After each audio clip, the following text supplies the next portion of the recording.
Bonjour à toutes et à tous. Marhaba bikoum. C'est un grand jour d'être parmi vous. Je m'appelle Hassan Agouzoul, directeur du cabinet SDG Action et également coordinateur de la stratégie nationale bas carbone du Maroc. Très heureux de retrouver beaucoup d'amis, frères et sœurs que j'ai pas eu l'occasion de voir, ça fait des mois. Je suis aussi ravi de modérer ce panel de haut niveau sur les enjeux de l'environnement, de la durabilité au niveau worldwide et également au niveau national, tel que énoncé dans les objectifs du programme mondial de développement durable et ces 17 objectifs de développement durable à l'horizon 2030. Comme vous le savez, nous vivons une transition majeure, systémique, profonde entre deux modèles. Un modèle obsolète bâti sur l'exploitation excessive du capital naturel, la destruction massive de la biodiversité et sur également les énergies fossiles comme principale source d'énergie, causant un dépassement des limites planétaires écologiques et un réchauffement climatique sans précédent qui prédit des basculements irréversibles dans nos modes de vie, dans nos modes de consommation, dans nos modes économiques, et qui a donc causé des crises climatiques globales extrêmes et récurrentes, et particulièrement dans les pays du Sud. Et le Maroc est un exemple concret de ces répercussions. Et un nouveau modèle qui a inscrit l'enjeu de la durabilité, de la décarbonation et de la transition numérique, de préservation de la biodiversité et de lutte contre la pollution comme des principaux drivers de cette transformation profonde, de ce nouveau mode de création de la croissance, de transformation industrielle et technologique, avec de fortes implications sur les règles du commerce mondial, sur l'architecture du système financier qui a été discuté en long et large la semaine dernière lors des annuels meetings à Marrakech de la Banque mondiale et du Fonds monétaire international, et également le nouveau système de production et de consommation et d'urbanisme durable. Tout ça fait qu'aujourd'hui, l'humanité fait face à un nouveau défi, pas seulement classique de préservation, mais de transformation de notre mode économique de développement et des futures générations futures. Dans ce contexte, le Maroc est un exemple concret d'un pays confronté à des problèmes pressants, urgents, tels que la pénurie de l'eau, la souveraineté et l'indépendance énergétique, la perte de la biodiversité, la gestion, nouvelle des déchets comme ressources importantes de notre économie, la transformation industrielle et la compétitivité de son économie et de ses villes. Et on parlait à ça, le Maroc confronté à un rattrapage, à des réformes profondes en termes d'ordre social, notamment le grand chantier de la protection sociale, la généralisation de l'AMO, la réforme de la santé, la réforme du système d'éducation et un nouveau modèle d'investissement établi par les dispositions de la nouvelle charte nationale d'investissement qui mise énormément sur le rôle du secteur privé. Face à ça, le Maroc a d'ores et déjà tracé sa nouvelle voie de développement, ses nouvelles ambitions en matière de durabilité qu'on retrouve particulièrement dans les 4 orientations du nouveau modèle de développement. On retrouve également ces nouvelles orientations, on les retrouve dans la nouvelle stratégie nationale de développement durable en cours de validation qui trace les voies de durabilité dans tous les domaines économiques, sociaux et environnementaux à l'horizon 2035.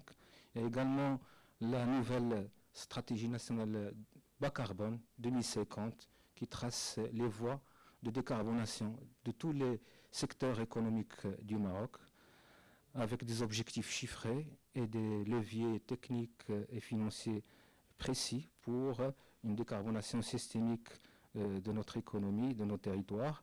Il y a également un engagement chiffré de la nouvelle NDC à l'horizon 2030 avec un objectif de réduction de 40,5% de ces émissions à l'horizon 2030. Le grand plan national de l'eau qui adresse toute la problématique de l'eau à l'horizon 2050 lui aussi en cours de validation. Et je soulignerai également un énorme chantier également qui est en cours de finalisation pour cette année, c'est la mise en place de nouvelles orientations de politique publique d'aménagement du territoire, qui est le socle et le contenant de toutes ces transformations majeures que je viens de souligner. Donc, comme vous voyez, ces feuilles et ces veilles de route et ces transformations auront des implications énormes sur nos populations, sur nos territoires, sur nos économies et surtout sur les jeunes et les femmes de demain. Ces enjeux devront être abordés de manière collective, innovante, collaborative. Un seul acteur institutionnel ne peut à lui seul adresser ces aspects-là et ces défis. Le gouvernement, le secteur privé, les territoires, les acteurs non étatiques, les associations, les citoyens et surtout les institutions de recherche qui sont le foyer d'innovation et de développement de solutions locales est clé pour transformer ces risques, ces défis, ces opportunités de manière concrète pour localiser ces impacts et ces opportunités. Il est temps de discuter ces défis et des actions pour que le Maroc puisse entreprendre un avenir serein, durable et inclusif. Pour discuter ces sujets, j'ai la chance d'avoir avec moi un panel constitué d'éminentes institutions et acteurs de haut niveau qui se sont investis durant des années dans l'action du terrain, dans le concret, pour changer les choses, expérimenter, innover, développer des bonnes pratiques et influencer les décideurs dans cette voie de transition verte, résiliente et inclusive.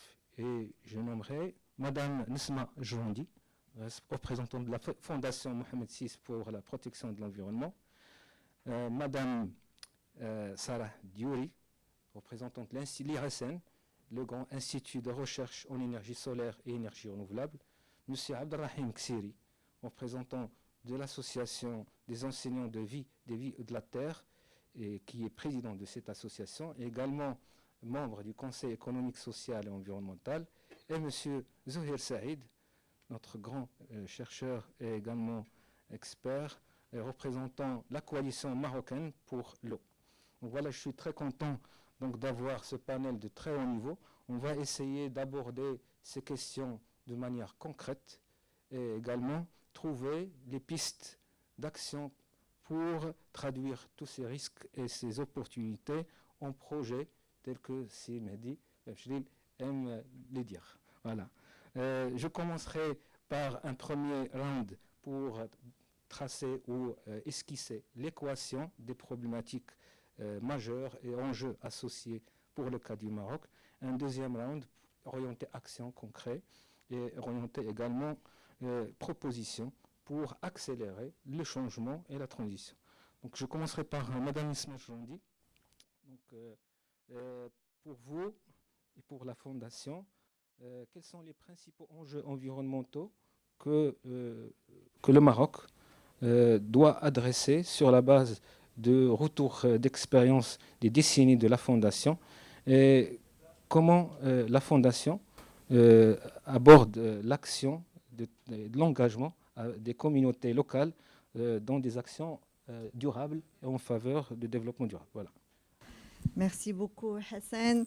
Mesdames et messieurs, bonjour. Je tiens tout d'abord, en mon nom et au nom de la Fondation Mohamed VI pour la protection de l'environnement, remercier la Fondation Abdelkader Ben Salah de nous avoir associés à ce forum très important. Comme vous le savez, la Fondation Mohamed VI pour la protection de l'environnement, depuis 20 ans, œuvre pour l'éducation et la sensibilisation à l'environnement et au développement durable sous la présidence de Son Altesse Royale, la princesse Leila Hasna. Les activités de la Fondation sont regroupées dans différents pôles qui en fait représentent aussi les principales problématiques environnementales sur lesquelles nous travaillons.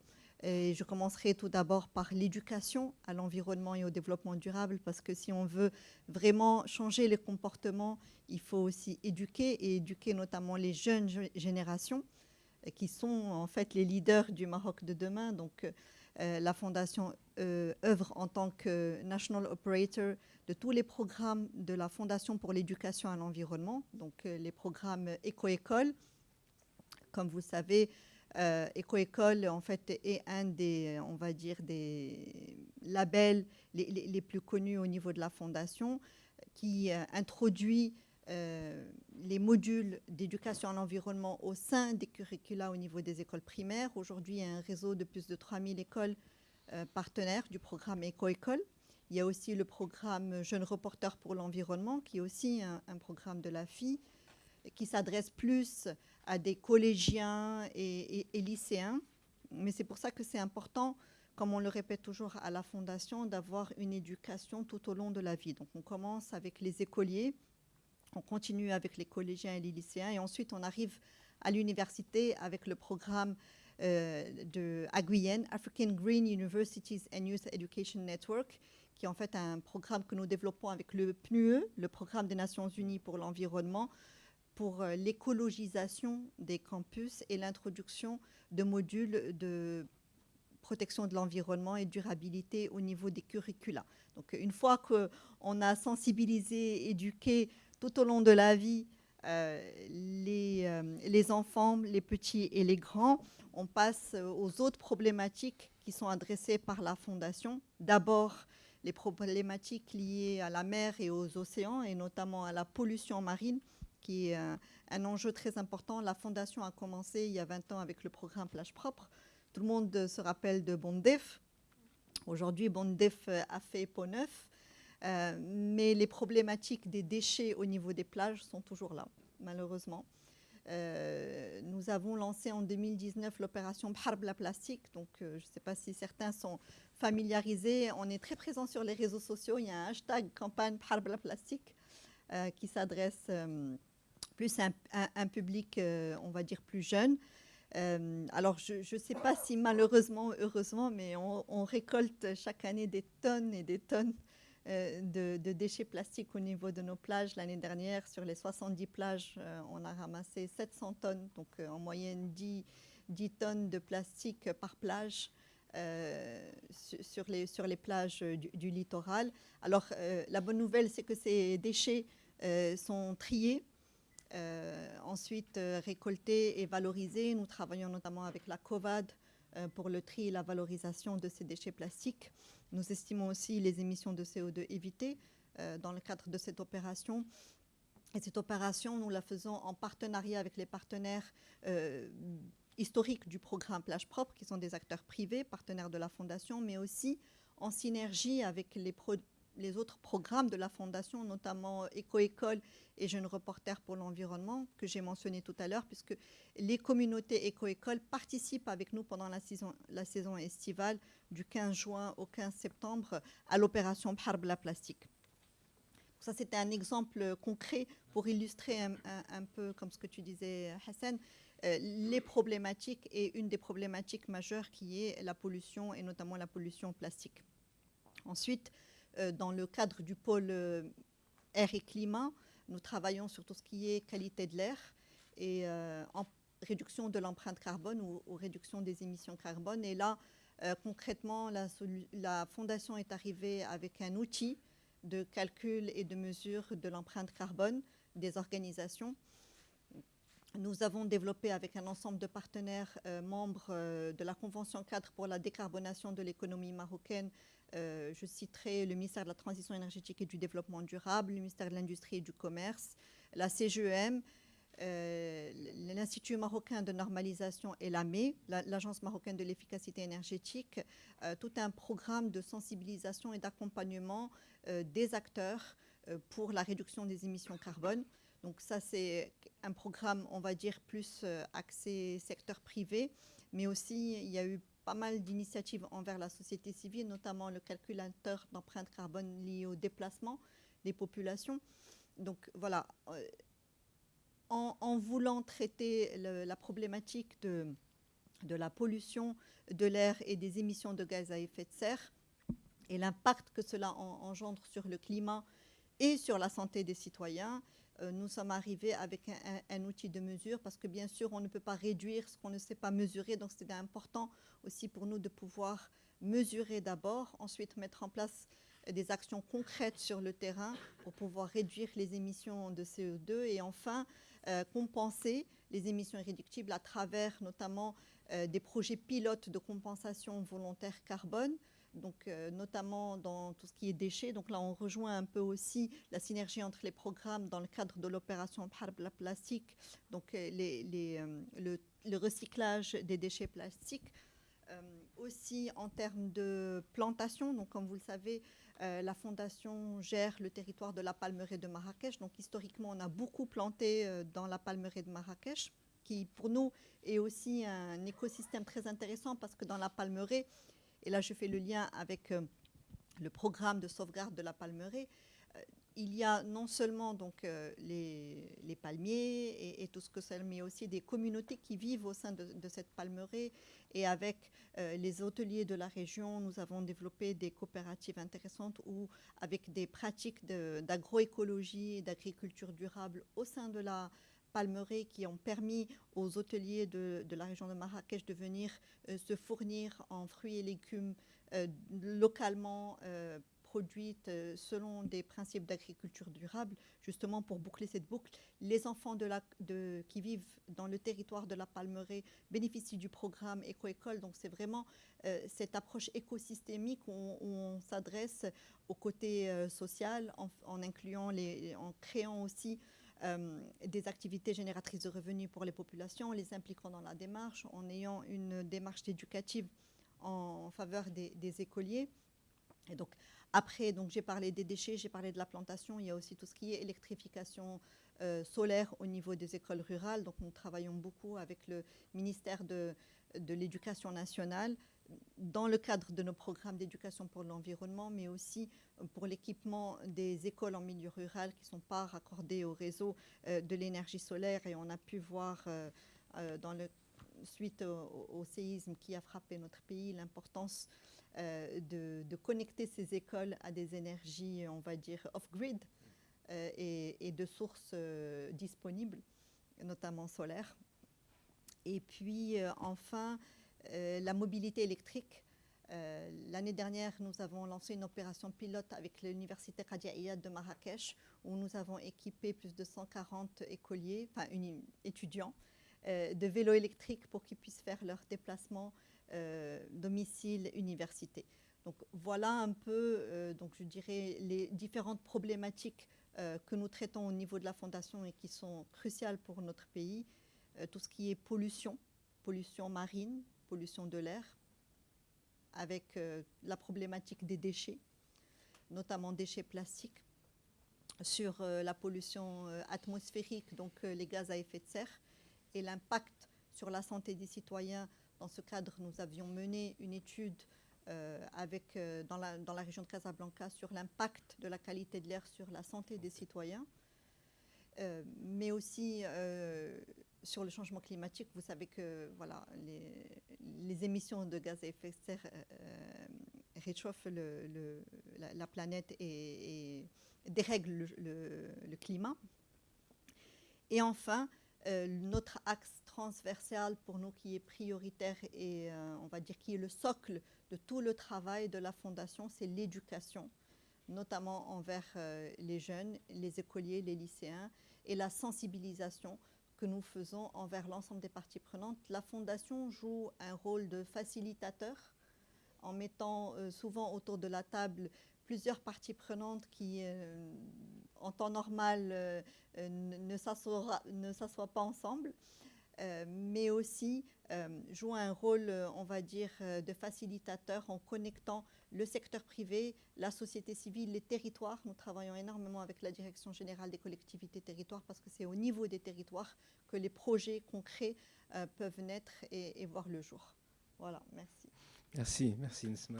C'était un panorama assez riche et diversifié qui adresse plusieurs milieux, plusieurs vulnérabilités, et en même temps tout en développement des solutions à fort impact social. Et donc bravo pour la Fondation.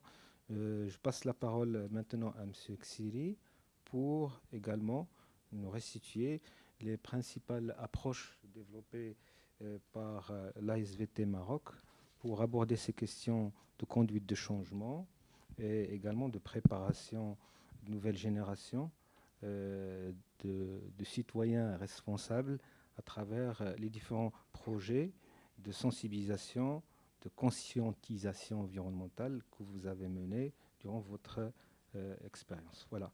À vous la parole, M. Ksila. Merci, c'est Hassan. Donc, je crois un petit peu pour construire sur vraiment le socle fort de la fondation, qui est un leader dans le domaine de la société civile marocaine et africaine.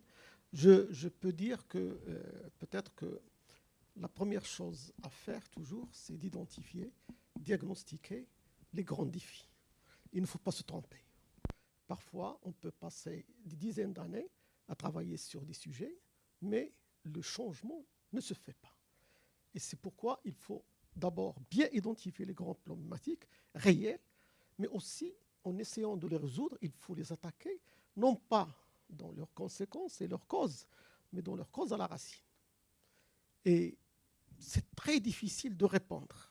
On a vu une panoplie, mais si on demande à toutes les associations, à toutes les agences et nos instituts, voilà, on ne va pas en finir avec les différents défis et problèmes. Ils sont énormes, et c'est normal parce que l'environnement, il est systémique. Et au début, on parlait de l'environnement de manière à parler presque de l'écologie. Maintenant, c'est beaucoup plus difficile, beaucoup plus dur. Pourquoi ? Parce que écologie, environnement, économie, culture, sociale, finance, tout est maintenant intégré. Et donc, même avec FMI, Banque mondiale, si vous cherchez il y a une dizaine d'années, le mot climat n'existait pas. Le mot environnement n'était pas là. Lorsqu'ils finissent par parler finance, climat, etc., business, après, ils trouvent un mot, à la fin, vous trouvez environnement. C'est comme ce qu'on fait pour l'éducation, généralement. L'environnement, on l'écrit à la fin, comme quoi, lorsqu'on a terminé de lister le principal. Et là, il y a vraiment un changement complet d'approche et de paradigme. Alors, au niveau de l'ASVT, puisqu'on agit depuis 30 ans, avec les autres acteurs, bien sûr, et on travaille avec les réseaux. On a nos amis de GLMIM, on a nos amis de SAFI, on travaille, et ce qui est essentiel, c'est d'identifier d'abord les grandes problématiques. Alors, si je peux, il y a toujours différentes manières de classer, mais si, comme ça, je l'ai fait tout de suite maintenant, je me suis dit, si on doit avoir 3 grands défis, sur lesquels il faut travailler. D'abord, les 3 grands défis pour le Maroc, je dirais d'abord, c'est le capital naturel. Il faut le connaître, le reconnaître. Quel est ce capital qu'on a et qu'aucun pays ne peut le prendre parce qu'il entre dans les limites de notre espace du royaume. Il y a, bien sûr, 68% d'espace maritime. Si c'est donné, on doit le dire, le Maroc est un pays maritime et non pas terrestre. On a 38% qui sont terrestres. Donc d'abord, il faut connaître et reconnaître ça. Les grands défis sont là. Il se réchauffe, le climat. Il y a un problème d'acidification, un problème de surexploitation de ce capital. Il y a un problème de non-utilisation de tous les types de ressources, que ce soit les anciennes, mais surtout les nouvelles. Et donc, avec l'économie bleue, ça nous a accompagnés dans un rapport sur l'économie bleue avec le CESE. Donc, il y a tout un ensemble de choses qu'il faut absolument d'abord identifier, connaître et reconnaître, avec leurs valeurs, mais aussi leurs défis. Le deuxième espace, c'est l'espace terrestre. Et là, la sécurité alimentaire, d'abord, ça dépend de 2 choses, et le sol et l'eau. Et dans les deux, on a de vrais problèmes. Il suffit de voir les chiffres d'érosion, désertification, c'est énorme. Et le problème de l'eau, on le vit. Et malheureusement, le Maroc se trouve dans un point chaud. Il y a des choses qui dépendaient de nos choix, de notre système de gouvernance, mais il y a d'autres choses qui dépendaient du système mondial qui a été bouleversé complètement par les gaz à effet de serre. Et bien sûr, à part l'agriculture, il y a Daoud, il y a les forêts. Les forêts, c'est un espace vraiment qui préserve les autres, et l'eau, et l'agriculture, et le sol, mais aussi c'est un espace qui régule le cycle d'eau et du climat. Tous ces espaces, par hasard, je ne sais pas si tout le monde l'a toujours remarqué, ils appartiennent à un seul ministère. C'est le ministère de la pêche et l'agriculture et les eaux et forêts, sans dire qu'il a deux grandes structures aussi stratégiques qui sont et l'ONSA, la sécurité sanitaire des aliments, et encore une autre, je vous laisse deviner.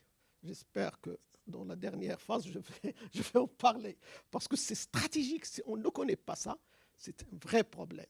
On doit identifier. Et le capital, deuxième chose, c'est les problèmes qu'on a, les grands défis de compétitivité internationale, d'attractivité économique.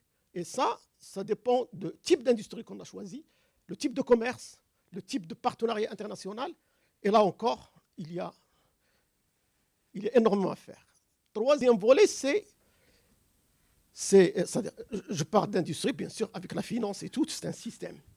Et le troisième, et pour moi, c'est le plus important, Madame Nesma en a parlé d'une autre manière, mais c'est lui sur lequel on peut agir fortement. C'est la mentalité des gens, c'est la culture, c'est le comportement. Parce que lorsqu'on a toute l'expertise qui existe au Maroc, les institutions qui sont très fortes, lorsqu'on a les moyens, mais surtout les partenaires internationaux qu'on a très bien mobilisés, et lorsqu'on a une telle position stratégique, qu'est-ce qui bloque à avoir de très belles visions, à une coordination, même intégration de nos actions, et à travailler ensemble comme les Japonais? Ce n'est pas comme les Européens, c'est comme les Japonais. Ce sont des gens qui n'ont rien. Tout ce qu'ils ont, c'est la culture, mais aussi les valeurs de travail ensemble. Alors ça, on est les plus faibles. C'est là où ça blesse, c'est là où il faut un travail. Mais le changement ne peut pas se faire, même lorsque vous dites changer comportement, changer culture. Là encore, je ne vais pas parler maintenant pour ne pas prendre la parole, mais moi, c'est ces trois volets que je voulais partager avec vous. Et lorsqu'on parlera des solutions, je donnerai quelques idées sur lesquelles on a travaillé en tant qu'ASVT, mais aussi en tant que groupement d'associations environnementales, l'AMCDD, l'Alliance marocaine pour le climat et le développement durable, qui agit bien sûr en concert avec et la fondation et les institutions étatiques et les structures aussi territoriales. Merci. Merci beaucoup Sixiri, d'avoir mis l'accent de manière très forte en utilisant des mots percutants sur les vrais défis, vulnérabilité environnementale et économique en même temps, parce que le nexus il est déjà établi, et spécificité donc du Maroc, et ce qui va nous permettre justement de nous interpeller sur l'action et sur les ajustements, les réformes à déclencher pour accélérer la dynamique actuelle. Je passe la parole maintenant à M. Zouheir Saïd, cette fois-ci sur une problématique pointue d'actualité qui fait trembler toute l'économie nationale. Ça fait maintenant 3 ans. C'est la question de la pénurie de l'eau. Et cette année s'annonce déjà sous de mauvais auspices. Est-ce que vous pouvez nous aborder cette question sous l'angle donc pérennité, viabilité de l'économie nationale, et surtout par rapport à l'actualité d'aujourd'hui, de retard important dans les précipitations, versus un projet lancé aujourd'hui et l'expertise de la Coalma, qui a fait un excellent plaidoyer, ça fait maintenant 2 ans, sur cette question, avec un livre blanc. Et donc voilà, je vous donne la parole pour nous éclairer sur cet enjeu que nous rencontrons aujourd'hui au quotidien, partout au Maroc. Merci, c'est Hassan. Je tiens d'abord à remercier la Fondation Salah Al-Qadr pour cette initiative et cette occasion de plaidoyer, de venir aussi exposer la position de la Coalma. Rapidement, la Coalma, c'est une coalition assez spéciale. Il est Il est composé de 4 collèges. Il y a tout d'abord les départements de l'État. Les 4 départements, le ministère de l'Intérieur, le ministère de l'Eau, le ministère de l'Industrie et le ministère de l'Agriculture. Donc, d'où ils sont. C'est le collège des départements de l'État qui sont représentés par la Kwalma. Deuxième composante, il y a le monde universitaire. Il y a l'université Mohamed VI, l'université Mohamed V et plusieurs autres universités qui sont dans les membres de cette coalition. Et puis il y a le collège des entreprises, il y a les industriels, toutes catégories confondues, l'OCP, COSUMA, etc., sans les nommer. Et puis il y a le collège des entreprises spécialisées dans l'eau, notamment la distribution, l'ONE, etc., etc. Et il y a le dernier collège qui est composé du monde associatif, des alumni, des associations d'ingénieurs, etc. Donc voilà. Donc cette coalition, il est spécial parce qu'il regroupe ce spectre qui représente le Maroc. Et deuxièmement, il a un rôle, comme il a dit c'est Hassan, de plaidoyer, mais il représente le Maroc pour les instances internationales. Les Nations Unies, la Kwalma, c'est elle qui représente le Maroc. Et on a 2 gouverneurs qui siègent là-bas, donc qui défendent les intérêts du pays. Le Conseil économique social des Nations Unies. Aussi, il est membre du Conseil, Vous êtes membre du Conseil économique et social. Ouais. Donc voilà, donc il a le rôle aussi diplomatique et toujours les questions de l'eau. Voilà. Donc après cette présentation de la coalition de l'eau, donc je reviens le sujet de l'eau. Et je voudrais l'aborder quelques chiffres ou là, quelques repères pour qu'on ait on regarde un peu l'équation et ses dimensions. Donc, au Maroc, on a 140 milliards de mètres cubes de précipitations par an. Enfin, de les 140, il y a 120 qui s'évaporent. D'accord, ils partent dans l'air. Et il reste 22, 23, 24 qui sont mobilisés. Il y a 20 milliards de mètres cubes mobilisés à travers la politique des barrages que feu Hassan II avait initié dans les années 60. Donc c'était quand même le Maroc. C'est l'un des premiers pays précurseurs de la mobilisation des eaux de surface. Donc c'est une politique qui a démarré dans les années 60 et continue toujours, et même il y a un coup d'accélération.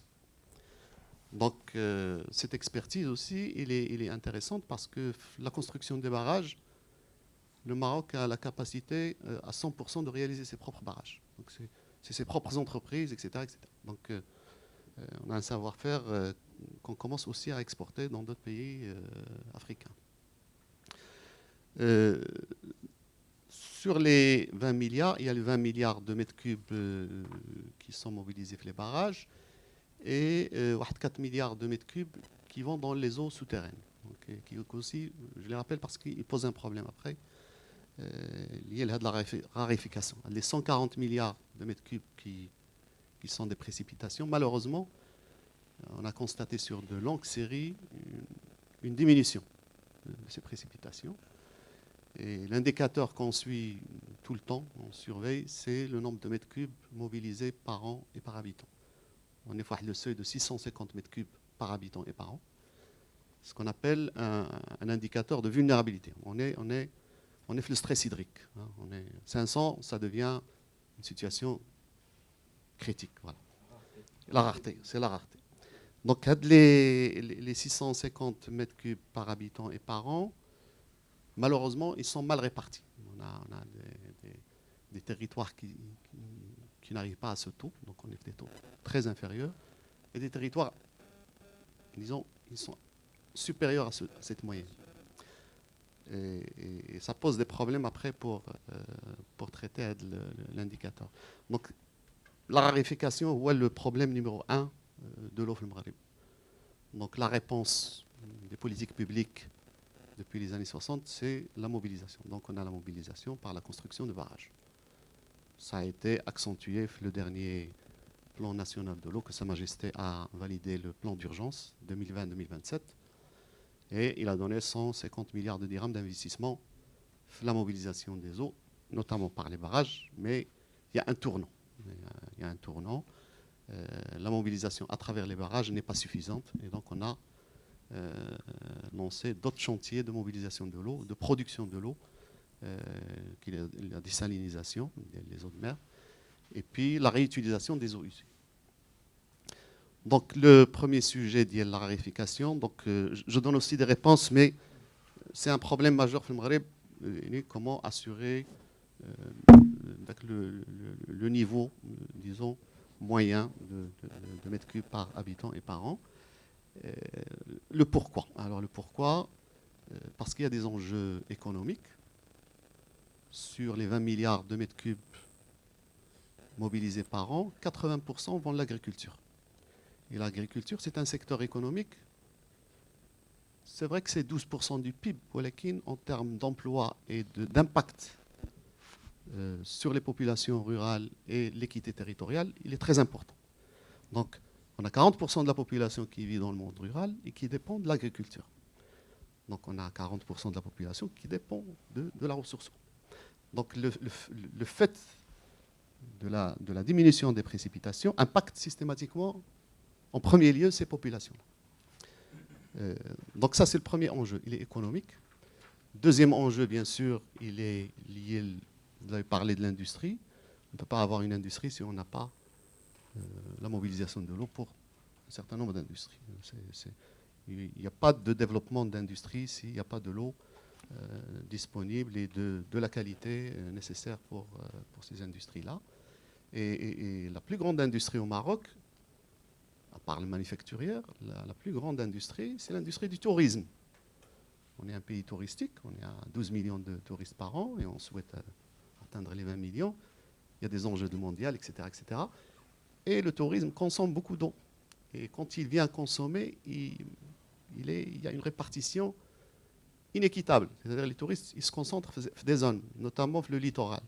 Donc ça pose beaucoup de problèmes de disponibilité des eaux et répondre à cette problématique de l'eau à l'échelle territoriale. Donc il y a de l'équité, 650 mètres cubes par an, ils sont mal répartis sur les territoires, mais on a des pics qui sont variables à l'hasab les saisons, à l'hasab les industries, à l'hasab les pratiques des citoyens. Donc voilà. Donc, deuxième axe de la stratégie, à part la mobilisation, le deuxième axe qui est important, c'est l'équité territoriale. Et donc, d'où, à la mode aujourd'hui, c'est les autoroutes de l'eau.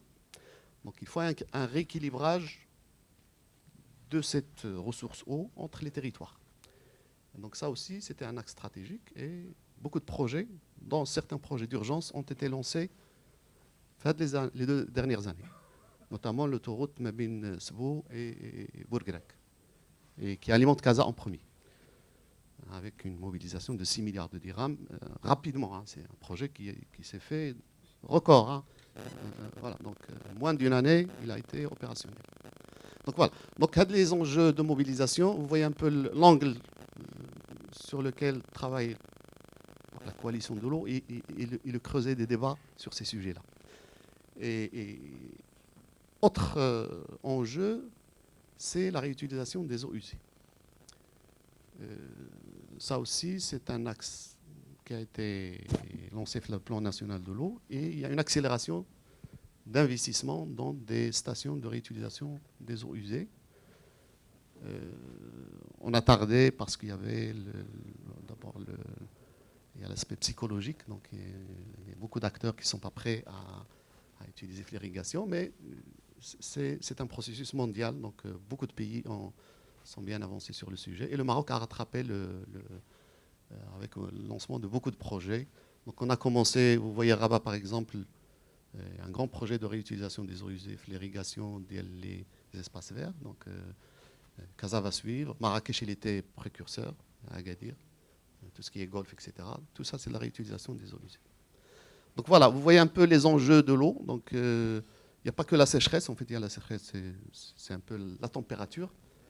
Mais après, il y a des problèmes d'équité territoriale, de mobilisation, de techniques de mobilisation. Donc, il y a des changements de paradigme dans lesquels on peut les aborder après, si vous voulez. Vous voyez, entre le Soudan, l'Égypte, les tensions, voilà, et l'Éthiopie, les tensions qu'il y a autour de l'eau. Donc, il faut être précurseur et regarder les réglementations internationales, comment elles évoluent sur ces problématiques, parce qu'on les a aussi à l'intérieur des territoires. Le partage de l'eau mabine des tribus, il est soumis à des règles ancestrales. Donc on a un héritage et, qui est aujourd'hui peut-être pas formalisé, etc., mais qui est l'orf. D'accord. Et donc ça aussi, les réglementations sont appelées à évoluer pour absorber ou intégrer les pratiques de partage de cette ressource. Voilà, c'est un petit panorama rapide. Merci beaucoup. Merci beaucoup, c'est Saïd. C'est assez clair et du concret. Et je voudrais rajouter un point, à mon avis, qui a émergé en 2022-2023 dans le cadre de 2 grands rapports qui ont été élaborés sur le lien entre le stress hydrique, la pénurie, le risque climatique physique et la stabilité du système financier national.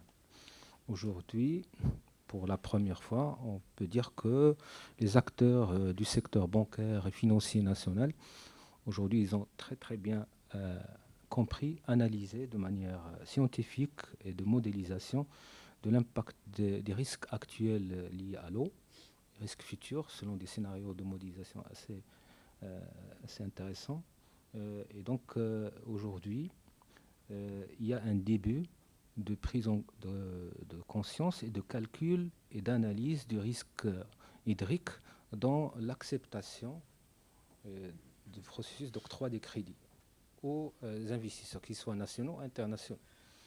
Parce qu'actuellement, le degré d'exposition des portefeuilles des actifs du secteur bancaire et financier du Maroc est déjà dans un seuil assez, on va dire, important, qu'il va falloir anticiper la solvabilité des clients du secteur bancaire au Maroc. Et donc pour dire qu'on n'est pas seulement sur des questions très bien décrites économiques, sociales, territoriales et tout, aujourd'hui même la sphère d'investissement et financière est exposée à ce risque et commence à agir de manière concrète, de telle façon à ce que ça soit intégré dans le logiciel classique d'analyse des risques financiers qu'on connaît tous.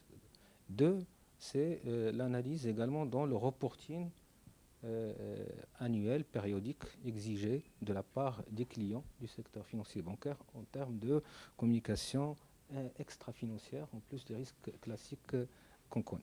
Donc voilà, tout ça c'est en cours de mise en place et les investisseurs devraient prendre ça en compte. Et un levier aujourd'hui également important pour accélérer tout ça, c'est la réforme de la tarification de l'eau. Cette tarification, que ce soit en termes de structure de coût, en termes de structure tarifaire de valorisation, devra enclencher, accélérer cette transformation parce que l'eau, aujourd'hui, a une valeur inestimable, pas nécessairement monétique, mais il devra être revu sous l'angle rareté, l'angle économie, l'angle financement des investissements futurs.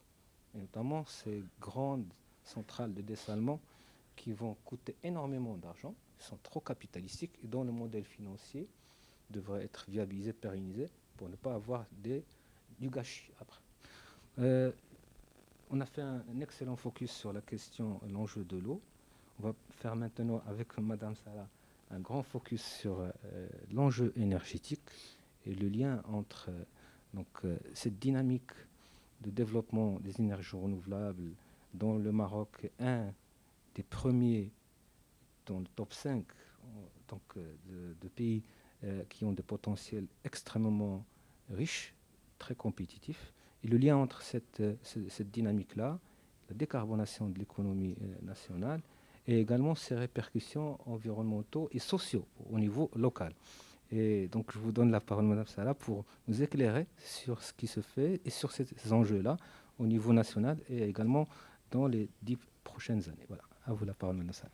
Merci beaucoup. Donc, je tiens à remercier à mon tour la Fondation Ben Salah pour son invitation et c'est un honneur pour moi de représenter aujourd'hui l'IRESEN, qui est l'Institut de recherche en énergie solaire et énergie nouvelle, qui est basé à Rabat et qui soutient depuis 2011 les projets innovants et en particulier les projets qui s'inscrivent dans la stratégie énergétique nationale, puisqu'en fait l'Institut est sous la tutelle, on va dire, du ministère de la Transition énergétique et du Développement durable. Et c'est vraiment extrêmement intéressant pour moi de faire ce lien entre énergie et environnement. En fait, le lien, il est très simple, puisque aujourd'hui, les changements climatiques sont essentiellement causés par les émissions de gaz à effet de serre, et c'est lié aux énergies fossiles qu'on utilise. C'est vraiment le lien direct entre le besoin d'aller vers de nouvelles sources d'énergie pour protéger notre environnement. Donc à Irezen, on travaille un peu sur toute la chaîne de valeur de l'énergie, que ce soit de la production, du transport et la distribution, mais aussi les applications dans différents secteurs, que ce soit l'automobile, les bâtiments verts, les solutions de chauffage, heating and cooling, les solutions de dessalement. Et en fait, comme on l'a dit dans d'autres secteurs, que par exemple celui de l'eau, avec la stratégie des grands barrages où le Maroc a été un des précurseurs, ça a été la même chose pour le secteur énergétique. En fait, déjà dès 2009, le Maroc s'est doté d'une stratégie énergétique nationale qui vise à porter à 52% la capacité des énergies renouvelables installées dans la capacité énergétique marocaine. Et en 2009, pour un pays d'Afrique qui est très peu sur un continent qui est peu énergivore, c'était quand même assez visionnaire et un positionnement qui a permis de donner au Maroc une longueur d'avance sur ce sujet-là.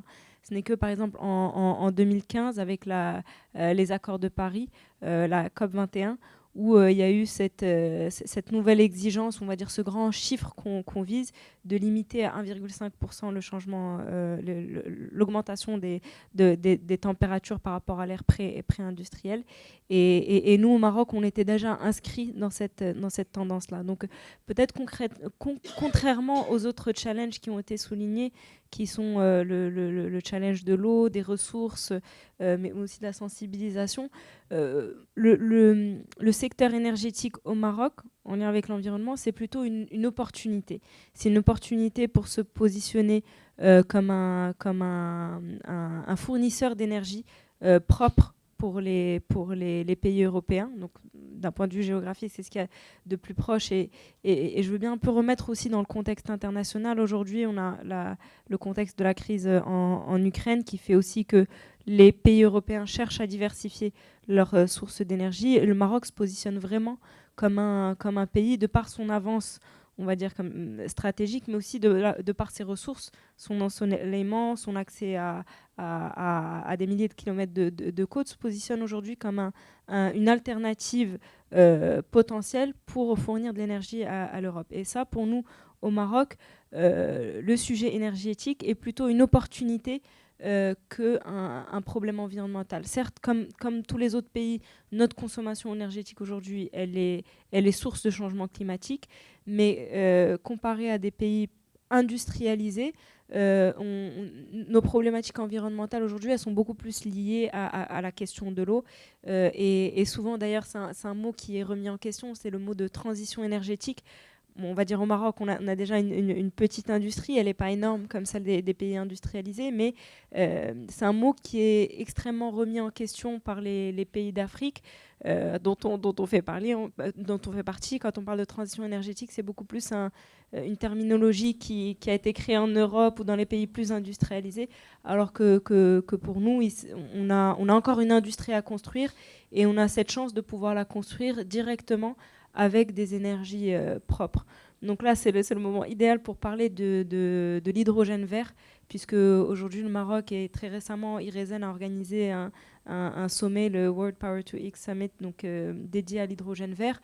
On a vraiment cette ambition, cette vision qui est soutenue au plus haut niveau, puisque Sa Majesté le Roi a demandé l'élaboration d'une offre hydrogène Maroc qui soit compétitive et attrayante pour les investisseurs.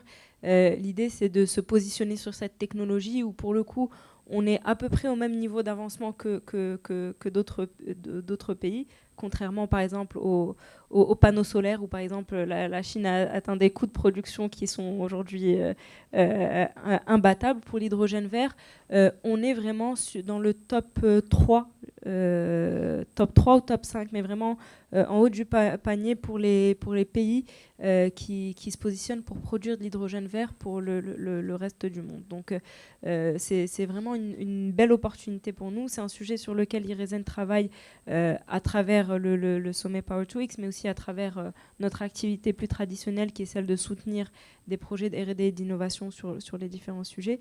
Et donc ma présentation, enfin le but, c'est vraiment un peu de mettre en contexte le secteur de l'énergie dans la thématique environnementale et partager en fait un optimisme qu'on a à l'IRESEN qui est celui de cette opportunité qu'on peut avoir au Maroc pour se positionner comme un fournisseur d'énergie propre, que ce soit à travers le solaire, mais aussi ces nouvelles formes d'énergie, donc à travers l'hydrogène vert. Et l'autre atout qu'on a au Maroc, en plus de notre proximité et de nos ressources, c'est notre capital humain. Puisque aujourd'hui, on a énormément d'élèves ingénieurs qui sont diplômés de très bonnes écoles, souvent vont dans d'autres pays, mais aujourd'hui ont de plus en plus l'intention de se développer ici. Et ça, c'est lié au développement d'une nouvelle filière qui sera celle de l'économie verte. Il y a aussi là un lien, un impact social, direct ou indirect, lié au développement de ces nouvelles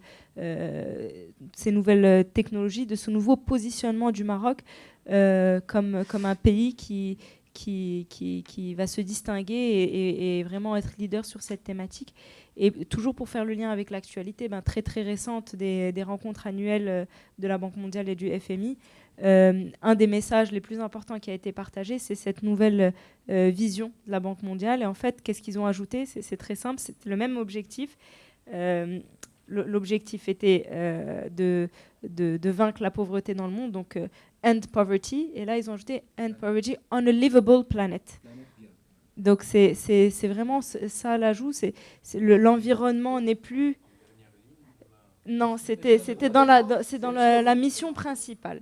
Donc ça, c'est extrêmement intéressant. C'est plus une thématique un peu pour faire joli à la fin avec l'éducation, les jeunes et les femmes et les startups. Donc tout ce qui me passionne, mais c'était vraiment la mission principale aujourd'hui de ces organisations internationales, où le mandat qui est donné, c'est de vaincre la pauvreté, shared prosperity, donc une croissance partagée, mais dans un monde durable, on a livable planet. Donc ça montre bien l'importance qui est aujourd'hui donnée et changement de ce paradigme. Et pour venir à la question de l'énergie, qui est celle sur laquelle je travaille au quotidien aujourd'hui, pour le Maroc, c'est une opportunité pour rééquilibrer aussi les relations de force à l'international. C'est extrêmement important, puisque concrètement, contrairement aux énergies fossiles qui sont très concentrées dans certaines zones géographiques, les énergies propres, elles sont réparties de manière un peu plus équitable à travers le monde, donc que ce soit le solaire, l'éolien, l'énergie marine également sur laquelle on travaille au Maroc. Ce sont des choses qui sont des éléments naturels, ils sont distribués de manière un peu plus équitable à travers le monde, contrairement aux énergies fossiles qui ont créé des conflits, qui ont créé un certain nombre de déséquilibres géopolitiques. Donc moi je vois vraiment cette question énergétique en lien avec l'environnement comme une opportunité pour le Maroc, mais aussi comme une façon de rééquilibrer les rapports de force à l'échelle internationale en dotant des pays comme le Maroc d'un nouveau poids sur la scène internationale à travers ce nouvel outil ou cette nouvelle opportunité, cette nouvelle richesse, tout à fait. Merci Madame Sarah. J'ai beaucoup apprécié l'analyse et surtout l'angle d'attaque comme étant tout ça, il faut le regarder sous l'angle opportunité, chance pour le Maroc, un avantage comparatif important à valoriser. Donc ça m'a donné également l'idée de faire la transition vers le deuxième round. Et je te remercie de de l'accepter, voire de l'apprécier. Je m'appelle Mehdi Ben Abjelil. Ma particularité, c'est que ça fait 12 ans que je suis un passionné du monde rural, voire un fou du monde rural. Et je l'assume tellement que le dernier livre que j'ai écrit s'appelle Folle Sagesse au pluriel, et que c'est ma fille qui connaît bien son père qui a mis un S à folle et à sagesse. Donc ça dit à quel point mon engagement est profond. On est en train de travailler à travers une association qui s'appelle Ahmed Biladi et une entreprise qui s'appelle l'Académie rurale d'excellence sur une problématique d'accompagnement au développement de villages qui inclut bien évidemment le volet environnemental. Puisque le troisième pilier de l'approche, qui est une approche appréciative, donc humaine, fédérer les acteurs du territoire, innovante, en technologie, mais aussi en agilité et frugalité, et régénératrice, donc la sauvegarde de l'écosystème régénérateur. Il y a toutes les problématiques de l'eau, de l'environnement, de la gestion des déchets, de l'énergie qui interviennent. J'ai une question pour vous trois. Nsma, on se connaît, on a déjà commencé à discuter, à réfléchir. Ma première question pour vous par rapport à Koalma, et c'est un peu une frustration et une projection. La frustration, c'est comment ça se fait qu'on n'ait pas imposé aux gros agriculteurs de ne pas polluer et de ne pas puiser aussi profond. Parce que je n'arrive pas à assimiler qu'on ait un ministère de l'Agriculture anciennement qui a favorisé des choses au détriment de notre pays et d'un peuple qui est à la source de la nourriture et de l'eau de ce pays. Ça, c'est un. Et la deuxième, par rapport aux problématiques de l'eau dans le monde rural, comment ça se fait qu'on laisse des agriculteurs puiser dans des terres qui ne leur appartiennent pas? Aujourd'hui, on favorise beaucoup des gros agriculteurs terriens de faire des grandes cultures, de la monoculture. J'ai quelques exemples en tête. À proximité de petits exploitants terriens, ruraux, qui se voient voler leur eau au profit de ces grands. La fatigue et les émotions font que la voix peut trembloter un peu, mais c'est des paroles que j'assume et c'est une observation que je vis depuis 12 ans et qui me permettent aujourd'hui d'être extrêmement ferme et clair dans mes propos par rapport à des choses qui me révulsent certaines fois. Maintenant, ce qui m'interpelle au niveau de Koalma, c'est l'opportunité que ça peut représenter de pouvoir intégrer dans votre réflexion et votre approche ce monde-là qu'il faut protéger. Parce que quand on pollue Hbougmez avec la monoculture pomme, c'est le Maroc qui est pollué. Et c'est pas normal. Le château d'eau marocain vient de la montagne. Comment est-ce qu'on peut permettre d'investir des millions alors qu'au final on est en train de tuer nos enfants? Si je connais votre travail depuis des années, j'ai beaucoup de respect et d'admiration pour ce que vous faites. Je rêve de pouvoir voir comment est-ce qu'on peut initier ensemble des choses dans le rural en sachant que vous faites déjà des choses.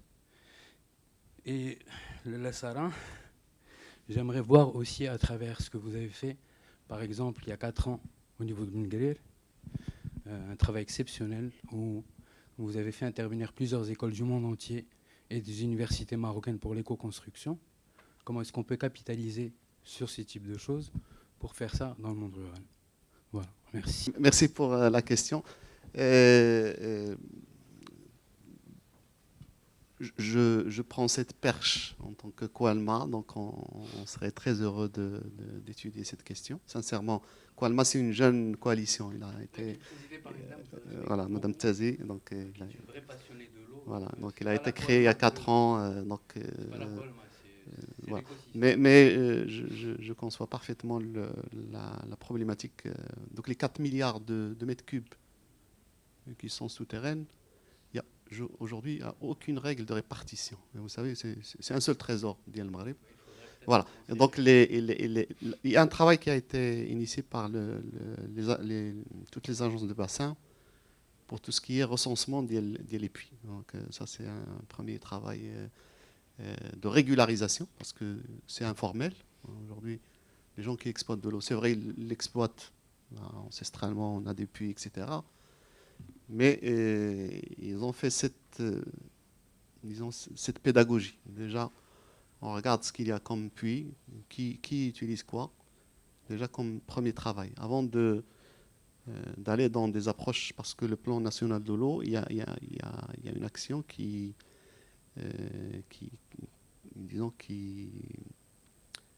consiste à renforcer la police de l'eau. Donc, c'est une mission des agences de bassin.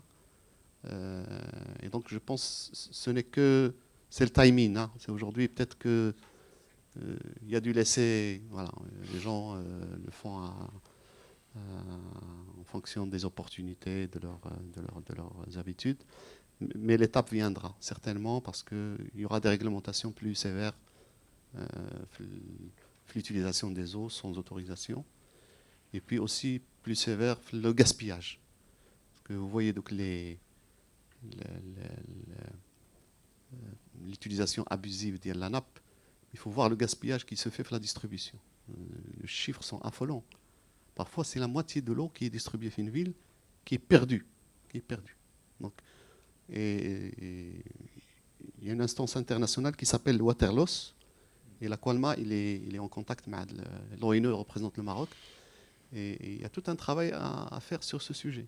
Imaginez que 40% de l'eau potable qu'on produit, qu'on met à disposition des citoyens, il est perdu dans les canalisations et dans le système de distribution. Il y a d'autres tares qui est le gaspillage. C'est pas pour me vanter, mais à mes enfants, je fais dès que le gendarme, quand il y a un robinet qui est ouvert, je râle tout le temps. Je suis dès que donc il y a une éducation aussi à faire, les citoyens, les enfants de demain, pour apprécier ce trésor et ne pas le gaspiller. Donc il y a pas mal d'éducation à faire, et notamment aussi d'éducation et disons de réglementation et de régulation. Donc ça, c'est un aspect parmi d'autres, hein, de l'utilisation de la nappe. Et j'ai vu des problématiques liées au partage de l'eau. Donc là, vous parlez de l'eau souterraine, le rural. Moi, j'ai vu des projets de tourisme, le monde rural, ils sont refusés par les propriétaires des terres, parce que dès que la source d'eau, ils ne veulent pas que ça se gaspille du tourisme, parce que ce n'est pas opportun pour eux. Mais juge. On veut l'exploiter pour faire du tourisme. Et on a ce type de... Voilà, il y a ce... Mais il faut toujours avoir le consentement des gens qui sont les premiers bénéficiaires voilà. Donc voilà, juste pour partager quelques... Oui, merci. Voilà, directement, vous avez répondu à la question que j'ai laissée tout à l'heure. C'est le ministère de l'Agriculture. Il a tellement de grandes fonctions qu'il faut absolument qu'il y ait un partage des responsabilités entre les... Parce qu'ils sont énormes. La pêche, c'est un monde. L'agriculture, c'est un monde. La forêt, c'est un monde. Et là, vous êtes en train de parler du développement du monde rural. Et bien, ce développement du monde rural, il est stratégique pour le monde rural, pour les 40%. C'est une petite direction. C'est une petite direction dans l'agriculture. Alors que normalement, c'est elle qui doit présenter les alternatives de développement pour ne pas focaliser sur les ressources, que ce soit les ressources eau, agriculture ou sol. On ne peut pas faire vivre cette population. Là, on les a vus. Il y a le plus grand nombre c'est-à-dire le plus grand pourcentage de pauvreté, il est dans les zones de montagne où on a les sources d'eau. Le plus grand, il est dans le monde rural. Et ça, c'est parce que les gens, ils croient toujours, et même l'État croit toujours, que c'est les ressources qui peuvent le faire vivre. Et on voit que même dans la pêche, c'est donné avec nous, les limites sont en train d'être atteintes très rapidement. Il faut absolument qu'il y ait des alternatives avec des transformations, des projets de valorisation, des centres ruraux qui permettent un petit peu d'alléger la pression sur les ressources.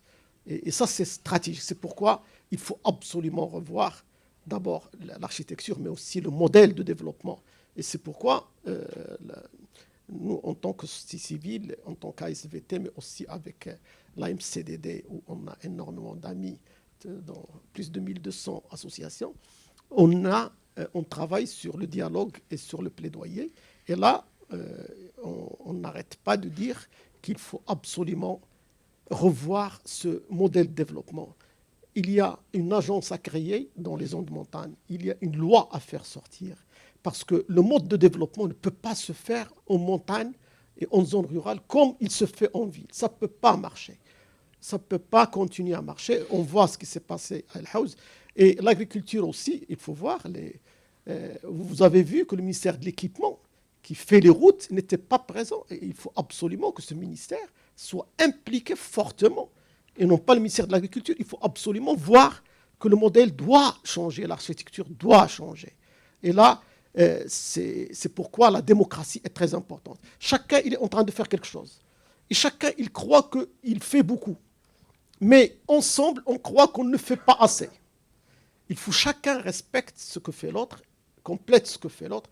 On ne peut jamais faire ce que fait la Fondation. Il a certaines qualités de travail, certains poids, certaines forces, qu'elle seule peut le faire au Maroc et en Afrique.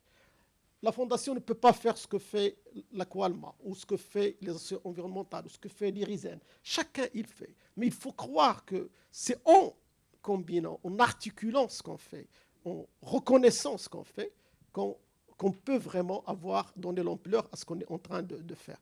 Mais je suis totalement d'accord qu'il faut absolument, vous le dites, l'un des défis énormes, on le dit et on le répète, le Maroc, il réussit les grands projets, les barrages, transfert d'eau, etc. Mais il a encore énormément à faire, et ça on l'a dit et on l'a redit devant les ministres, au Parlement. Il faut absolument qu'il y ait des petits projets, et il faut les identifier, il faut les soutenir dans le budget de l'eau, les 149 à 46 milliards, il faut qu'il y ait 30% pour les petits projets. Il y a des gens qui font d'excellents petits projets, mais personne ne les identifie. Il y a des partenaires. Nous aussi, on travaille sur la GIR, la gestion intégrée des ressources en eau avec l'Union européenne. On est en train de faire avec les universités des stations. Il y a une rencontre sur les solutions fondées sur la nature. On travaille sur de nouveaux concepts, mais malheureusement, l'État et les collectivités considèrent que ça ne les concerne pas. Le mot innovation n'a aucune présence dans les budgets, les PDR, les PAC, etc. C'est affreux, c'est catastrophique, parce qu'ils vivent toujours avec des programmes du passé. Il faut absolument s'inscrire dans l'IRISEN. On le sait, c'est un centre qui a été créé pour innover et pour mobiliser les autres universités pour l'innovation. Mais il faut absolument qu'il y ait un moment où l'État finance l'intégration de ces solutions. Il ne faut pas qu'il y ait un détachement. Maintenant, il n'y a pas cette intégration. C'est pourquoi on dit, le Maroc, lorsqu'on voit les pays arabes, les pays africains, on est très bien placé. Lorsqu'on voit d'autres rythmes à laquelle fonctionnent les autres pays européens et d'autres pays développés, on sait qu'on a la capacité de faire beaucoup mieux avec les expertises et les acteurs qu'on a. Merci.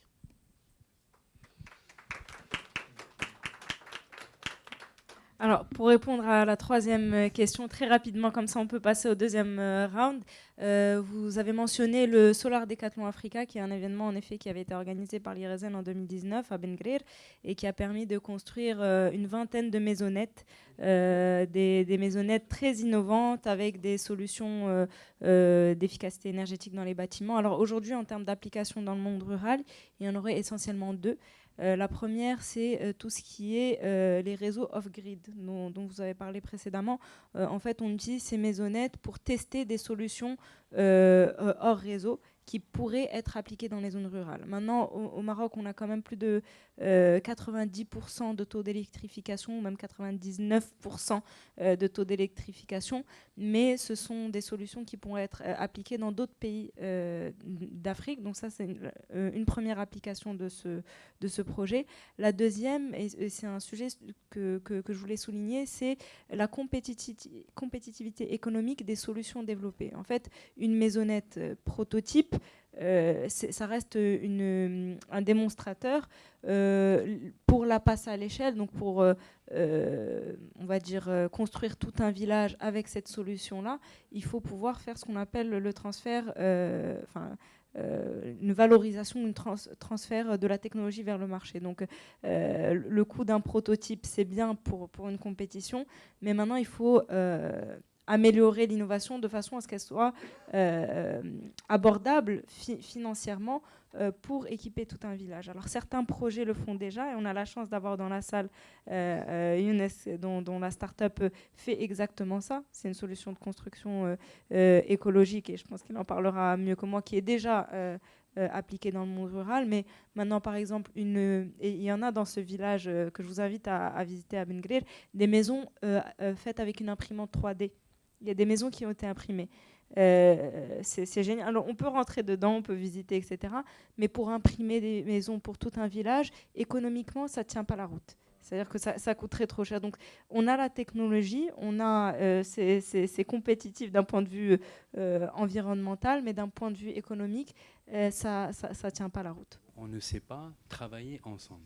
Soit parce qu'il y a un niveau d'ego qui est tellement excessif et déplacé soit parce qu'on n'est pas habitué à, ou parce qu'on ne se connaît pas assez. Juste pour finir, quand aujourd'hui on voit ce que vous avez fait à Solar Decathlon, que j'ai eu le bonheur de visiter avant l'ouverture, il y a certainement des choses qui demain peuvent être démultipliées en partie ou en grand dans un ou plusieurs villages.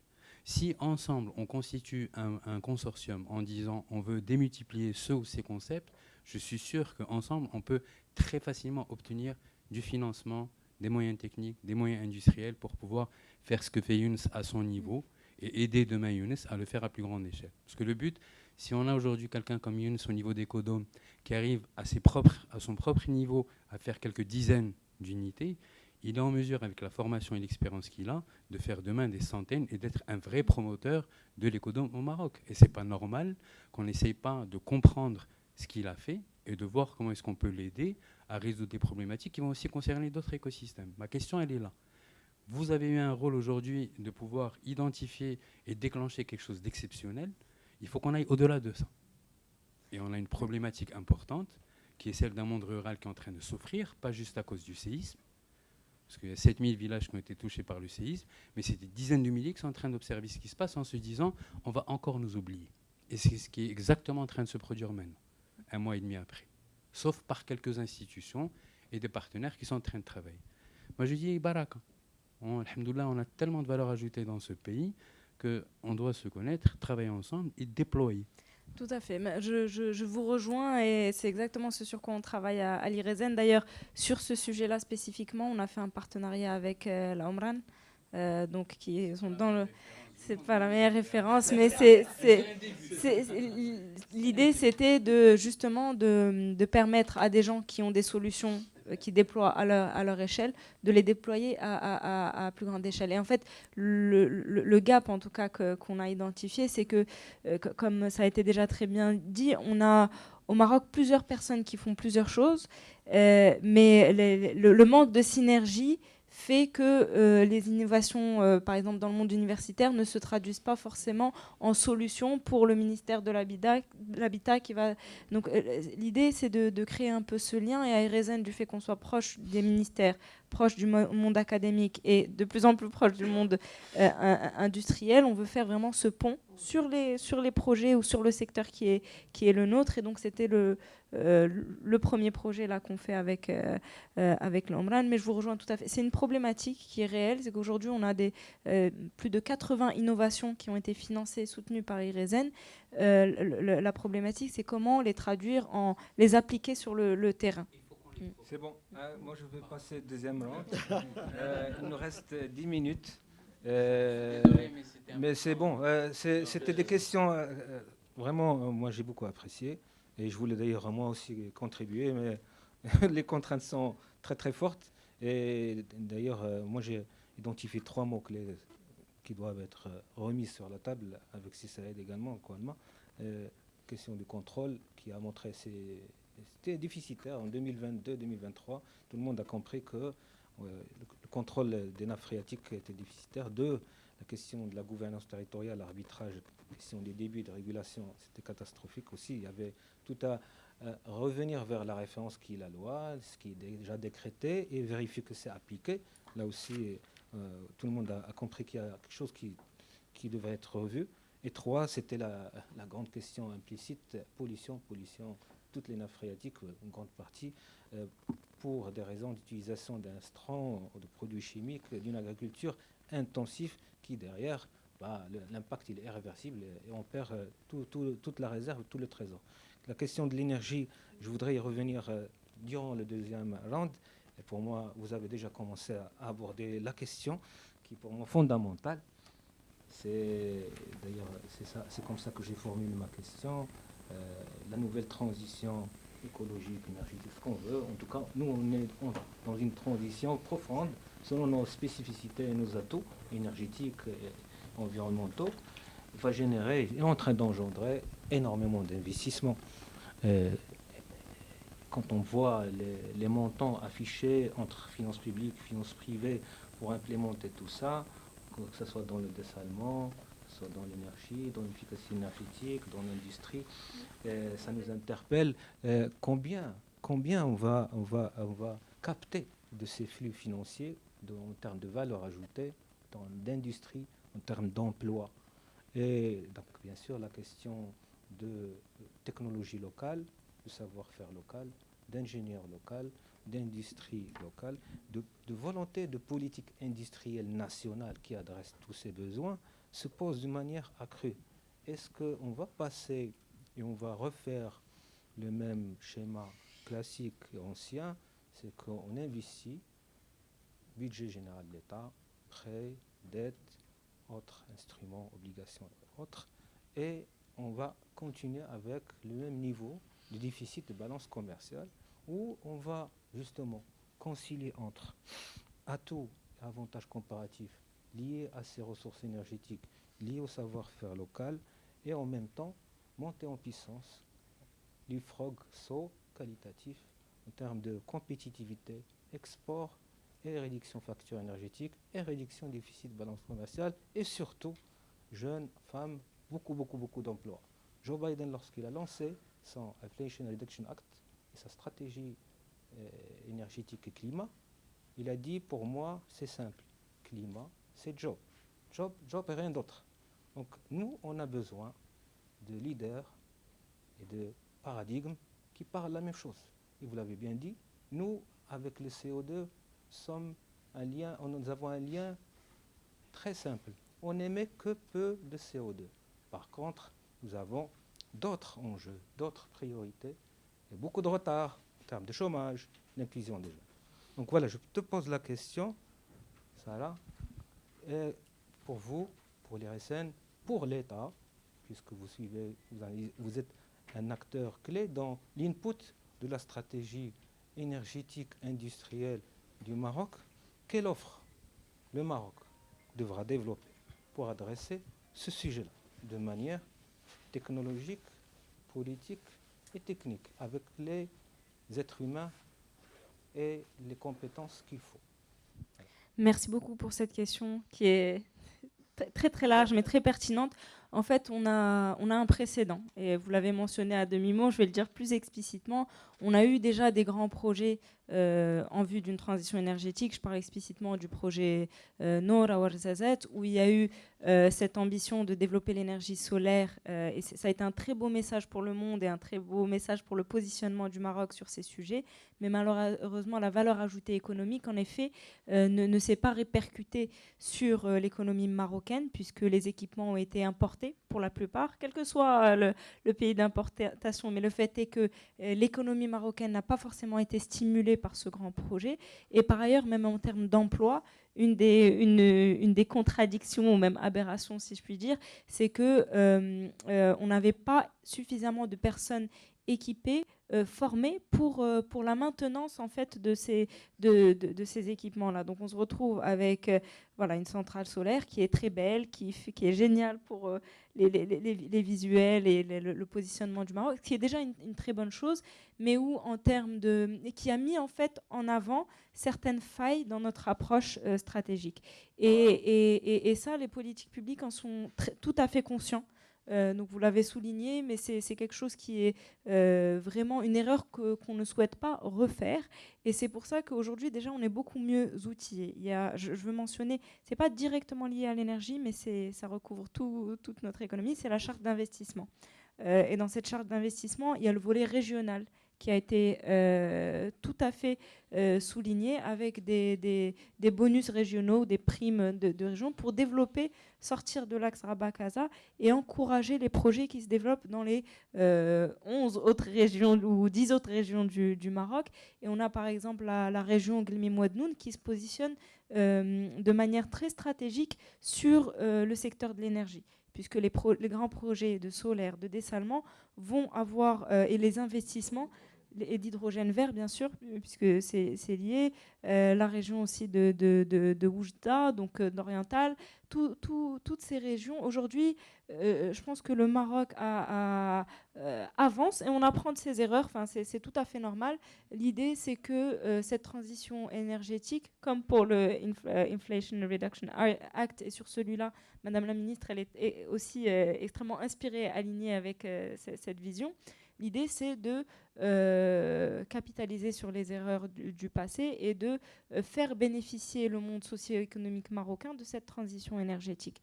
Et donc, entre la charte d'investissement, entre l'offre hydrogène Maroc que Sa Majesté veut étant comme... la terminologie exacte, c'est une offre internationale, mais avec des incentivized offer. Donc voilà, des subventions et attirer les investisseurs au Maroc plutôt que dans d'autres pays qui se positionnent aussi sur l'hydrogène.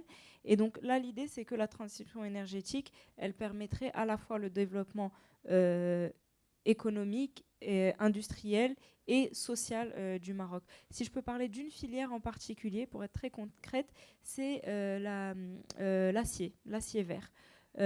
Aujourd'hui, une des applications pertinentes de l'hydrogène vert, ça serait de pouvoir produire de l'acier en utilisant une énergie propre qui serait l'hydrogène.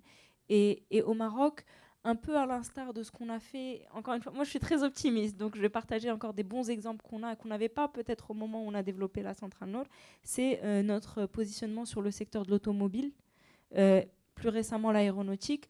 Aujourd'hui, on sait qu'en développement, si on ajoute aussi la fibre hydrogène vert comme étant source d'énergie dans les industries, on va pouvoir délocaliser encore plus d'industries et créer finalement les emplois ici. Ça a marché pour le secteur automobile, ça marche pour l'aéronautique, pourquoi pas demain pour l'acier vert, avec tout le potentiel de décarbonation que ça peut avoir en Europe, et où là, les exigences, elles sont clairement liées. On a une taxe carbone aux frontières, on a l'objectif net zéro d'ici 2050. Donc le Maroc, c'est une solution en or ou en hydrogène pour les pays européens. Donc en effet, il y a eu, et c'est un fait, je pense qu'on n'est pas là pour renier le passé. Il y a eu des premières expériences pour se positionner sur ce secteur qui n'ont pas forcément bénéficié d'un point de vue socio-économique, mais aujourd'hui, on a de nouvelles expériences, de nouveaux outils, de nouveaux leviers qui font que par la suite, les emplois créés seront ici au Maroc et la valeur ajoutée économique sera captée aussi par l'économie marocaine. Merci beaucoup, c'est très très bien dit. Merci pour ces propositions assez concrètes. Il me reste à peu près 8 minutes, donc je vais poser une question pour chaque panéliste. Pour Saïd, le secteur de l'eau, le mécanisme PPP, est-ce que, à votre avis, ce partenariat public-privé peut adresser les besoins en financement importants que va générer la mise en place d'abord du plan national prioritaire de l'eau et de l'irrigation. Voilà. Est-ce qu'il est approprié? Voilà. Le mécanisme aujourd'hui, il a fait ses preuves, le monde énergétique, parce qu'on a les projets d'investissement, les énergies renouvelables, IPP, donc il a fait ses preuves. Donc c'est un mécanisme viable. C'est un contrat tripartite entre les banques et ceux qui financent et le donneur d'ordre, celui qui s'engage à acheter l'énergie, et celui qui investit, qui prend le risque. Donc, c'est une machine rodée. Donc, on a cette expérience au Maroc. Et le cadre réglementaire, il a évolué donc, avec la loi, avec la rectification qui a été faite en 2020. Donc, je pense qu'on a le corpus juridique, on a l'expérience concrète, le cas marocain, parce que les PPP, ils ont démarré il y a 30 ans, donc on a le mécanisme. Donc, et la bonne nouvelle, c'est que je ne parle pas des barrages, je parle des projets de dessalement. Les projets de dessalement, c'est des projets d'énergie. Parce que l'enjeu, il est l'énergie. C'est pas le dessalement, c'est de l'énergie pour filtrer de l'eau de mer. Voilà. Donc, l'équation, elle est énergétique. Donc, la compétitivité des offres et des investisseurs privés, c'est quel est le coût? Quel est le coût de production qui dépend essentiellement de l'énergie. Et on a une grande richesse au Maroc. On a le dernier rapport du CESE a estimé à 500 TWh le potentiel énergétique marocain entre l'éolien et le solaire. Et on a les deux, parce que le solaire, c'est la journée, et l'éolien, c'est le vent, c'est la nuit. Donc on peut carrément, dans des sites, assurer une production quasiment qu'une centrale à gaz ou à charbon. Donc c'est une bénédiction pour ce pays. Donc pour les solutions de désalinisation, de dessalement de l'eau, donc je pense que même les acteurs, ils seront des acteurs de l'énergie qui vont assurer ce business. Donc, et bien sûr, c'est un soulagement aussi pour l'État qui ne va pas investir et mobiliser beaucoup d'argent pour... voilà, donc c'est ça la bonne nouvelle. On va un peu alléger la charge d'investissement du public et revenir à l'idée de ce matin qu'on a les 2 tiers de l'investissement qui sont portés par l'État et le 1 tiers par le privé. Je pense que ces nouveaux mécanismes vont un peu régler la chose et donner plus d'air au secteur privé pour aller dans ce sens. Reste des expériences qui sont menées dans d'autres pays, par exemple la Turquie, pour les barrages. Je pense que c'est des modèles à faire un pilote et essayer de voir comment ça peut fonctionner, parce qu'aussi on a beaucoup de projets de barrages. On continuera à investir dans des barrages et dans la mobilisation parce qu'on a une géographie qui le permet.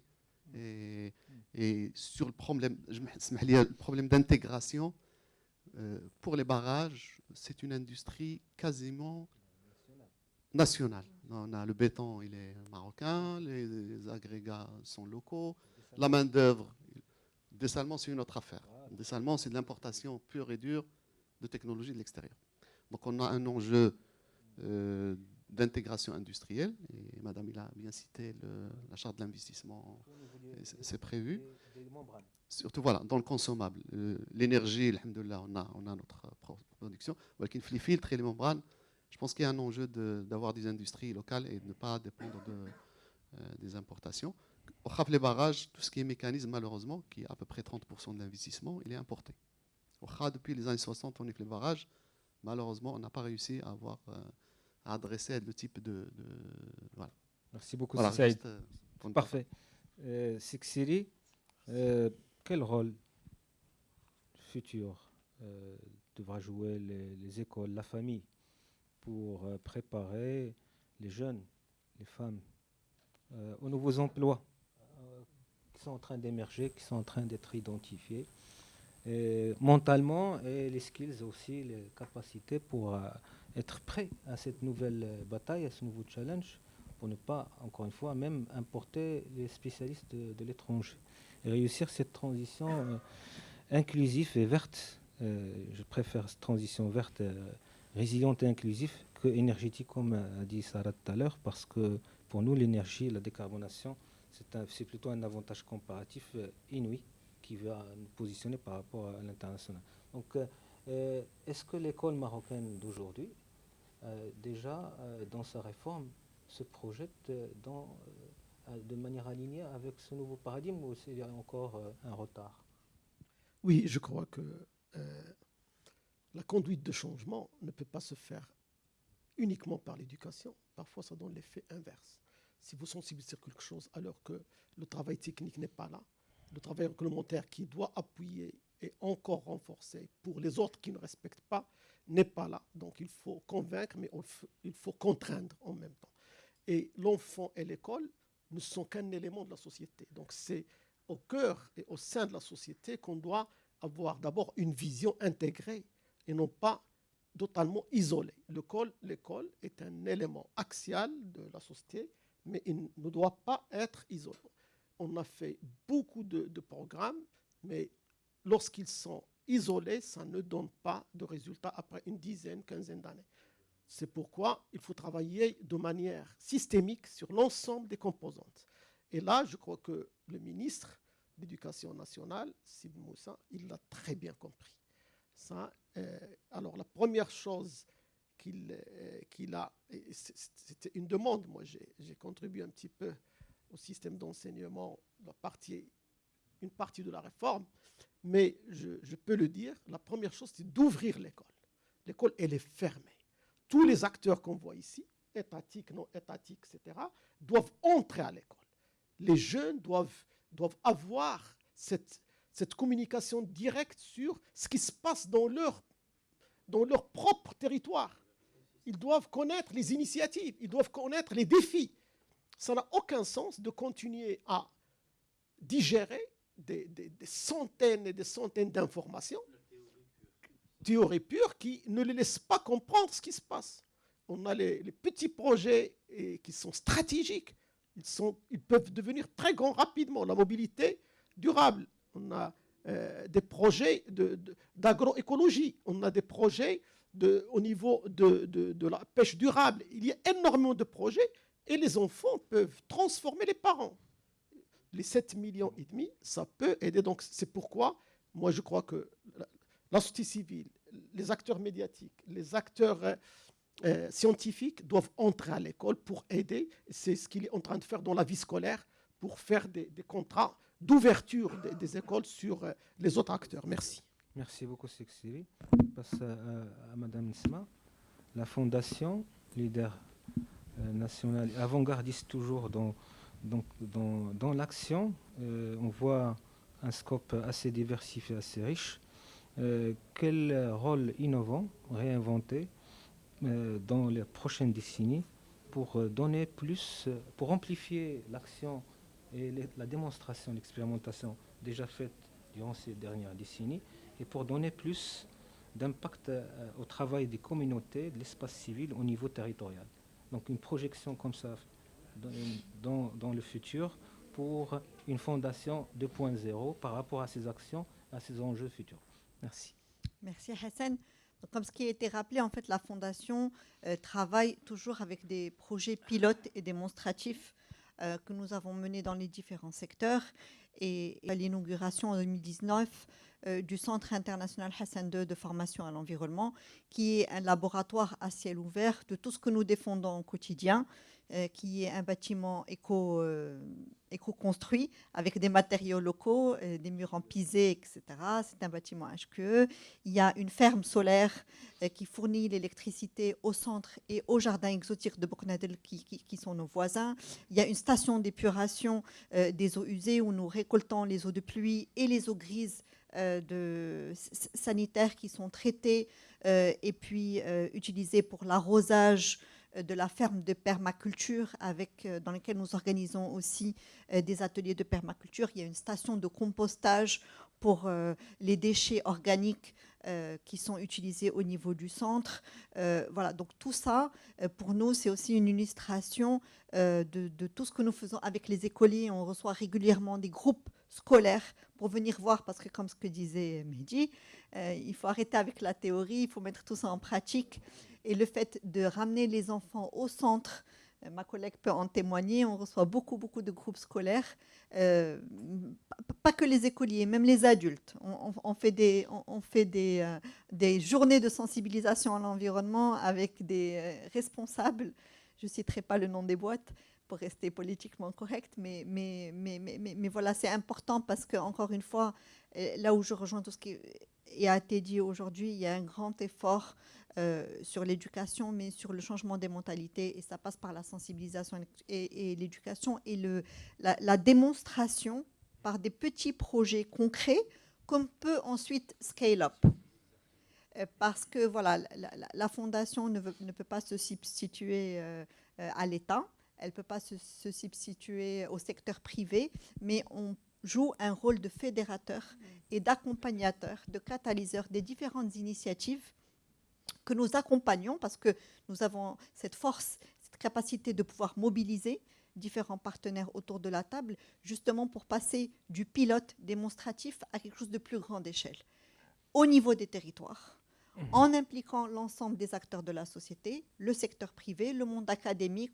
On travaille beaucoup avec le ministère de l'Éducation nationale, mais aussi avec les universités, avec la recherche scientifique, avec donc le secteur privé, la société civile, avec d'autres ONG, avec aussi les partenaires internationaux, avec l'ensemble des organes des Nations Unies, avec les territoires, parce que c'est au niveau des territoires que les populations peuvent aussi s'approprier aussi dans le cadre de la démocratie participative tous ces projets pour rendre ça durable. Et je rajouterai la petite brique innovation pour parler du futur. Voilà, c'est ce que je... Pour parler du futur, j'aimerais parler d'une initiative que nous avons lancée à la Fondation, qui est le African Youth Climate Hub, qui avait été lancé par Son Altesse Royale en 2019 au sommet des Nations Unies pour le climat, qui encourage justement les porteurs de projets africains qui viennent des startups. Et nous avons lancé avec l'UM6P, avec le groupe OCP et Yungo, qui est la constituante jeune de la Convention cadre des Nations Unies pour le changement climatique, cette initiative qui accompagne des startups africaines à travers un programme d'incubation pour passer de l'idée au projet. Et cela dans cette démarche, on va dire, un petit peu plus innovante, avec des solutions concrètes pour répondre aux enjeux. La digitalisation est aussi un atout, on va dire, un outil important pour passer à cette fondation 2.0 ou 4.0. Aujourd'hui, on est de plus en plus présent sur le digital avec les outils pédagogiques sur tablettes, digitaux, etc., les réseaux sociaux, parce que justement, notre cible, c'est beaucoup la jeunesse. Et la jeunesse d'aujourd'hui, elle est connectée. Elle a besoin d'outils pédagogiques digitaux, justement pour qu'on puisse instaurer ce dialogue qui est important pour la durabilité et la préservation de notre environnement. Merci beaucoup Nsma. C'était magnifique de vous entendre tous. Et j'espère que l'État capte ce discours, ces actions très concrètes. Voilà. Parce que quand on voit toutes les composantes de la société, très énergétiques, plein d'idées, plein de voilà, des choses concrètes. Exactement. Donc je remercie premièrement la Fondation Abdelkader Ben Salah pour l'organisation de ce deuxième forum sur l'innovation sociale. Donc j'ai apprécié tous vos exposés sur l'environnement et le changement climatique, parce qu'au début, comme vous savez, c'est Abdelrahim, quand vous parlez de changement climatique, il vous traite de fou, surtout les politiques. Donc aujourd'hui, même dans la Banque mondiale et partout, on parle de changement climatique, on parle de net zéro, de la décarbonation, de la mer, de l'économie bleue, oui, et l'énergie renouvelable. Donc aujourd'hui, il faut centraliser tout ça, toutes ces discussions sur l'innovation sociale, parce que c'est une approche, c'est une méthodologie qui peut nous aider pour travailler en projet. Il ne faut pas parler, il faut travailler en projet, et les projets qui peuvent réussir, tu vois. C'est pour ça, ce forum, je l'apprécie. C'est une occasion de découvrir quelques projets et de cibler surtout la génération future pour en arriver. Et merci beaucoup. Merci Sadouni. Avant de clôturer, j'aimerais bien donner la parole à nos chers panélistes pour une seule phrase, un seul message orienté action. Vous voulez transmettre à vos destinataires ou à vos interlocuteurs? Non, je pense, pour un peu rentrer dans l'ensemble des thématiques abordées, je pense que l'enjeu de l'eau, c'est un enjeu d'éducation et de sensibilisation, pas autre chose. Au Maroc, c'est la clé. Voilà, pour résumer. Un call to action. Croyons en nos capacité à travailler ensemble et à changer le Maroc, l'Afrique. Pour moi, une réponse avec mes deux casquettes. Irezen, aussi président de l'incubateur Bidaya, c'est que toutes les innovations avec l'impact social ou environnemental doivent être orientées marché. Donc aussi bien pour les chercheurs qui innovent dans le secteur de l'énergie ou les start-upers qui innovent, il faut vraiment se placer dans la perspective de mise sur le marché de ces solutions pour qu'elles contribuent effectivement à la décarbonation ou la lutte contre les changements climatiques.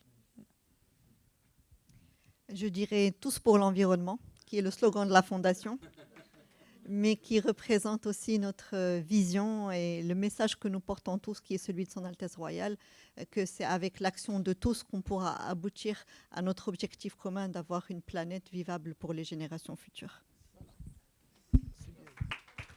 Merci. Merci à la Fondation Abdelkader Ben Saleh. Merci à tous les participants qui nous ont honorés par leur présence, leurs idées, leur imagination, leur innovation, créativité. Et vive le Maroc, vive la jeunesse du Maroc, vive la durabilité. Merci à vous. Merci. Merci.